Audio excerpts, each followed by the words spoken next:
Hola amiguitos, ¿cómo están? Espero que estén muy bien. So today I wanted to show you a method that I used when I was learning Spanish, a method that my students have had a lot of success with and that I continue to use to study other languages. So this is a very non-traditional way to learn languages, but I feel that that's the exact reason why it's so effective. It's not the easiest thing to do. It takes more work than, for example, learning a vocabulary list or some grammar rules or filling in the blank worksheets. But this method is one that will actually aid you in listening comprehension and speaking fluency. And isn't that what you're actually wanting to accomplish? I mean, come on now. So to apply the self-study method, you will need clearly spoken Spanish audio along with a transcript, both in English and Spanish. So there are lots of options here. You can use, for example, a podcast that comes with a bilingual transcript, an audiobook with a bilingual ebook, a TV show or movie with subtitles even, the materials provided through a structured course, or even a song with printed lyrics and a translation. So there are lots of options to choose from here, guys. Now you can download my Spanish Fluency Blueprint for free, which not only lists the steps in this method that we're going to go over, but also provides a list of resources to get you started. So you can go to ericaelsewhere.com/blueprint, or you can go to the first link below in the description box. Now, it's important to choose a material that is interesting and engaging to you. Personally, I love stories, so today we're going to use a sample paragraph from a story that I'm in the process of writing now. So you get a sneak peek. Step 1, listen in Spanish with no transcript.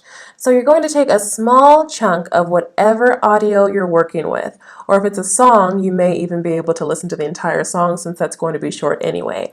But you want to work between 30 seconds to 4 minutes. 4 minutes is quite lengthy. That's really the maximum that I would probably recommend, but this is just going to depend on your level. So just take a small chunk of that audio, listen without any transcript, no Spanish, no English transcript. Do this at least twice and just kind of pay attention to how much you understand by yourself. You can make some notes if you want to. This step is so important because it helps us to train our ear to process and understand Spanish. Sometimes we're so quick to want to jump right into the translation. We desperately want to be seeing some English and following along. But what happens is that when we're talking to someone in real life and we don't have that English to lean on, we don't have that crutch, then our mind goes blank and we find that we cannot understand anything. So this is a very important step to not skip, and don't cheat either. So let's practice right now. Listen to the following excerpt that I'm going to read you from the story. Para Juan era imposible recordar quién era. Se había despertado con amnesia. Lo primero que hizo fue hablar con el doctor que lo atendía. El médico le explicó que la memoria progresa a su propia velocidad y que poco a poco va recuperándose. Pero tenía que tener paciencia, ya que los recuerdos a veces suelen surgir sin un orden específico. How did you do with that? Did you understand any of that? Did you hear any cognates perhaps, which are words that have a similar spelling in both languages and that mean the same thing? Here are a few you may have picked up on. Imposible, impossible. El doctor, the doctor. Progresa, progresses. Específico, specific. These are just a few examples that you may have noticed. Step 2. Now listen again while following along with the Spanish transcript. You'll now be able to understand more because you will notice some additional cognates. You may have missed these the first time because while these words look the same, they often don't sound the same at all.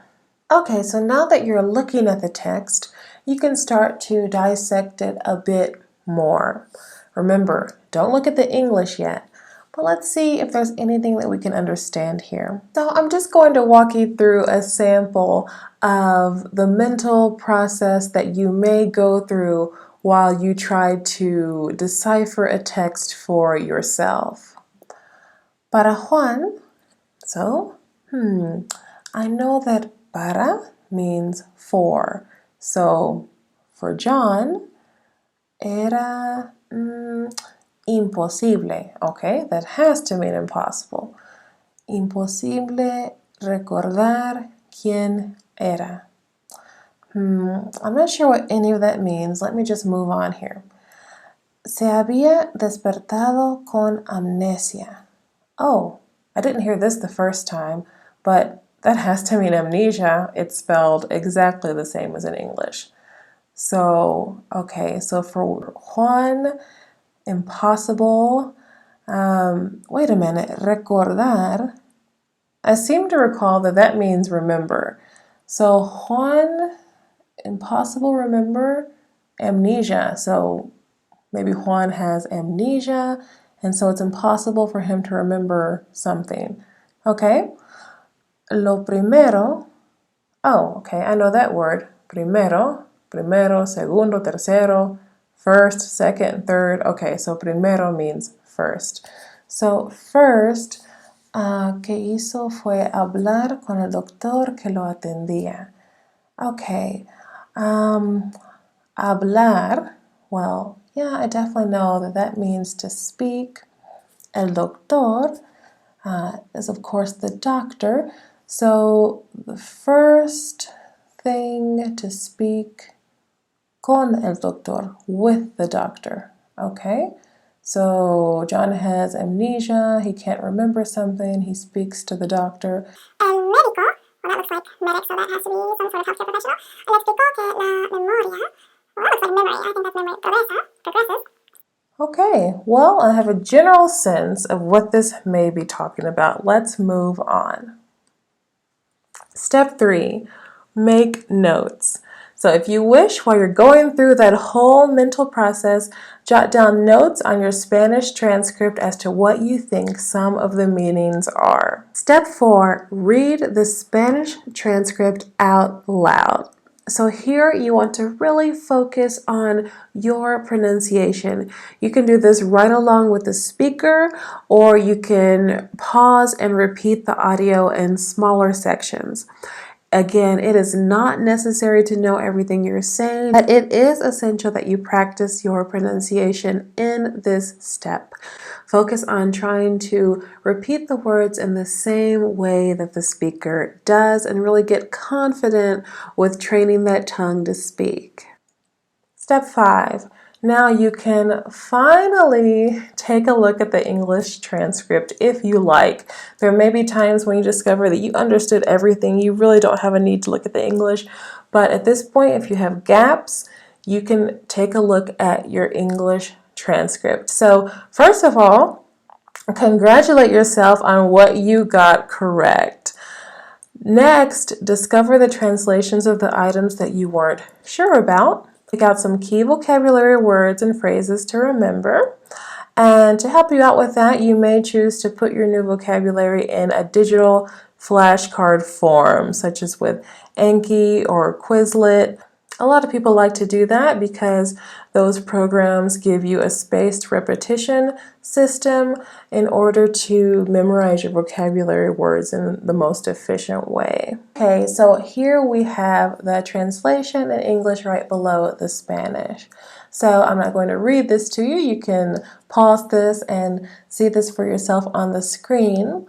But as you compare the text, you'll start to see some things that you missed the first time.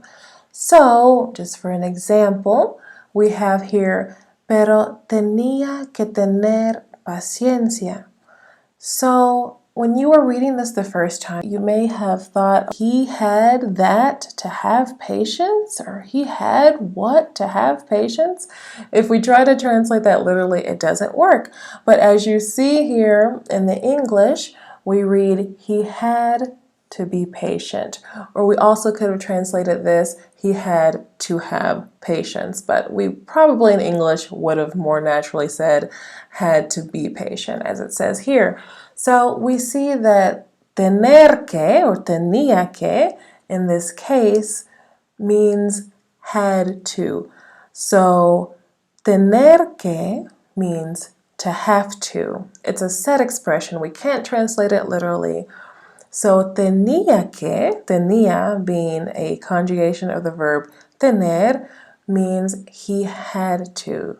So he had to have patience, or he had to be patient. Even though the word que does not mean to on its own, tener que means to have to. So we've learned something new by comparing these two texts. Also, these are words that may not come up in everyday speech. You may not be familiar with these. So if we see this expression, suelen surgir, often arise.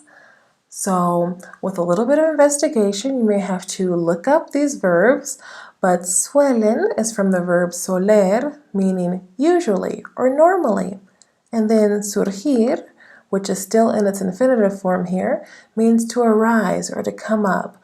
So that's where we get this, that the memories, los recuerdos, suelen surgir. The memories often arise.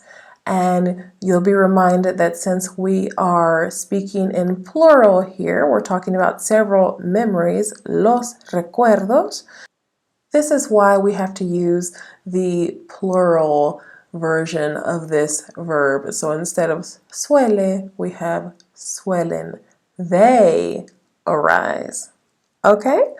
So that's just an example of how the comparison of the two texts will help you discover new vocabulary and also new sentence patterns and even grammar. Step number 6, do sentence substitutions. So as you begin to advance, start restructuring sentences and writing down different versions of the same sentence, simply substituting with different vocabulary words that you've learned or that you already know. It's really good to write these out by hand. It's not a requirement, but writing things out with pen and paper has really been shown to help the memory and get you very involved in your learning. So here are just a few examples. So our original sentence was, para Juan era imposible recordar quién era. So maybe we can change that to, para Roxana era imposible recordar dónde estaba su bolsa. So we've used that same sentence structure, that original meaning being for John, it was impossible to remember who he was, and we've changed it to, for Roxanne, it was impossible to remember where her bag was or her purse was. So, second example, se había despertado con amnesia. Let's change the sentence to talk about me instead, and instead of saying that I woke up with amnesia, we'll say something else. So, me había despertado con el pijama de mi esposa. Me había despertado con el pijama de mi esposa, or pijama. There are a lot of different ways to say and pronounce that because it's adapted from English. So, a man may say, I woke up with my wife's pajamas. So the more silly the sentence is, really, the better you're going to remember it. Third example. Lo primero que hizo fue hablar con el doctor que lo atendía.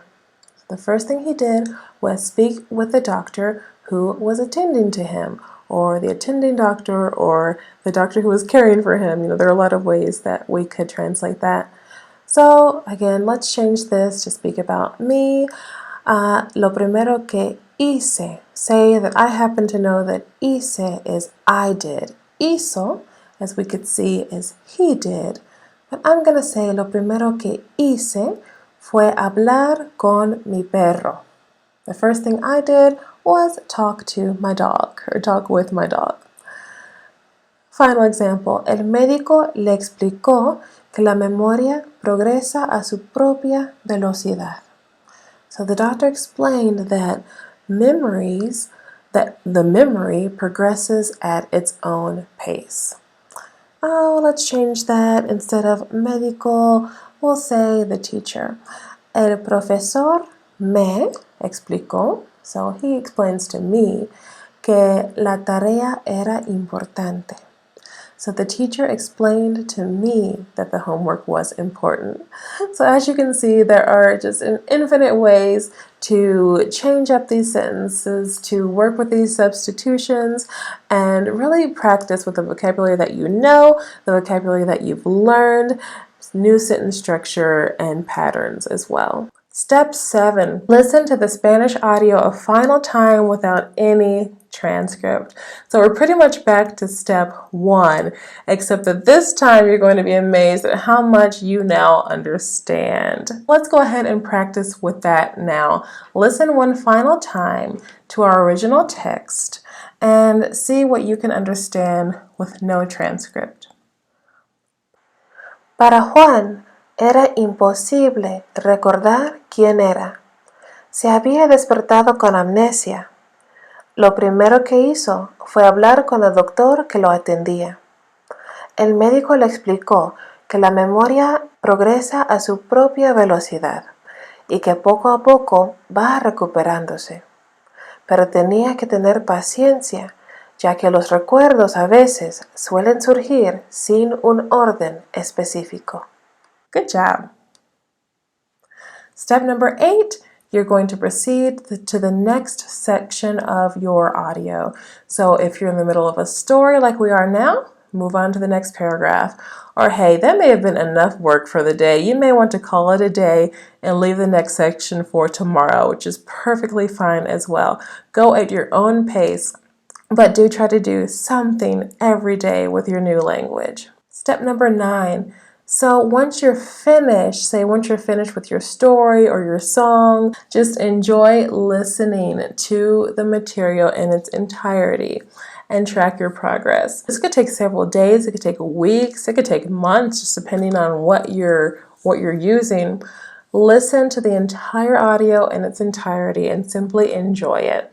So this serves both as a review to what you've learned, as well as an amazing way to notice your progress. You will be so happy with yourself.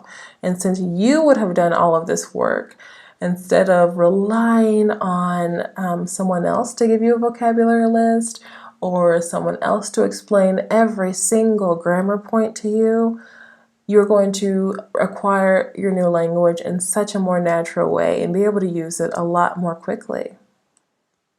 Final step, number 10, practice what you're learning with fluent Spanish speakers.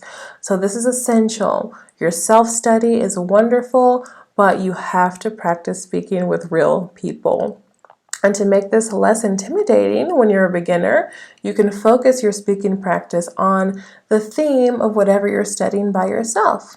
So if you are listening to a podcast that has to do with business because you're very interested in learning business Spanish for your job or an interview because you're moving abroad, then focus on that vocabulary and have a business conversation with someone. If you don't have anyone in person, jump online, find a tutor, and practice what you have been learning with that person. You will progress so much faster than if you were just trying to do it all by yourself.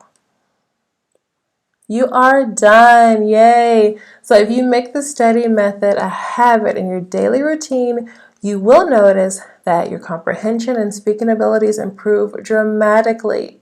It will become easier for you to form sentences spontaneously in everyday conversation. You'll perfect your pronunciation and reading, and your writing and spelling skills will naturally improve. So above all, have fun, guys. Don't forget to download the Spanish Fluency Blueprint so that you always have these steps handy, as well as a list of resources to get you started. Like this video if you liked it, subscribe, and smash that notification bell so you don't miss your next Spanish lesson. Hasta la próxima, amigos. Cuídense. Adiós.